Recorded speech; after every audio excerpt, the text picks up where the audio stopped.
let's grab a socket for the tie rod and nut and undo it. I already sprayed it with WD-40. Okay, so it's a 17mm nut. I'm gonna use a 17mm impact socket and the impact gun. So let's undo it. And it is undone. Now I'm gonna hit the top with a hammer and just get it out of the wheel knuckle. If you're not replacing it, you can put back the old nut on the threads and hit it with the hammer so you don't damage the threads. But I'm gonna replace it anyway, so I don't need to be careful with it. Here is the hammer, so basically just hit the top of it. Yeah, it's undone. And as you can see, the reason I'm replacing the inner ones, because they are loose. It shouldn't be doing this. If I hold it and you let it drop, it shouldn't be dropping like this. So it's definitely worn out, the inner joint of the tie rod end. So I'm gonna replace both of them. Now I did put back it where it was, because I want to undo this nut. This is a counter holding or a locking nut. I want to undo it so that I can twist off the outer tie rod end from the inner tie rod end. I think I'll need a size 22 spanner for that. So I use a 19mm open-ended spanner. I put it around the nut and just undone it. So now I can twist this one off. Can remove it from here.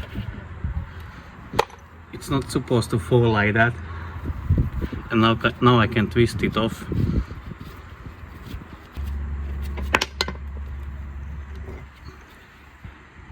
It is off. Now I'm going to remove the inner one. You can see that rubber gaiter. I'm gonna try to save it, so I'm remove this clamp and the one further down on the other end. I'll show you when it's removed how that looks like. I'm gonna remove the nut from the rod as well, and I'm gonna use a special tool in order to be able to remove the inner tie rod end. So here is the rubber gaiter removed. On this end you have this small clamp.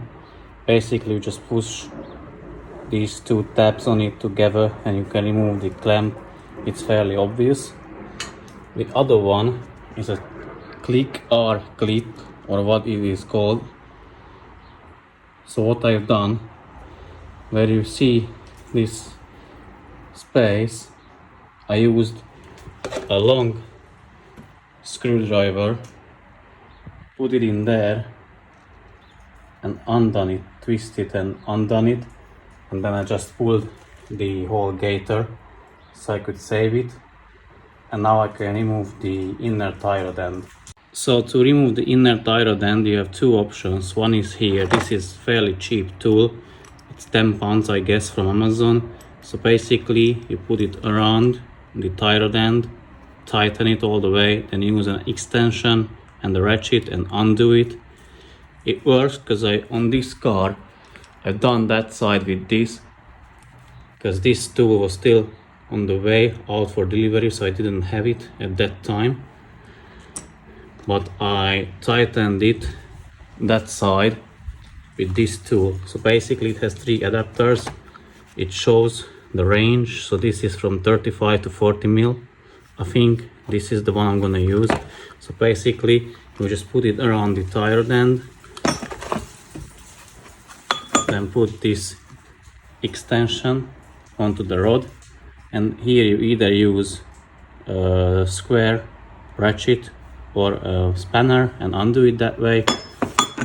And there is another tool which looks exactly like this. So you have this big tool or extension, and you have various different adapters for different sizes. That's, I think, maybe from 27mm up till, let's say, 30 something mil.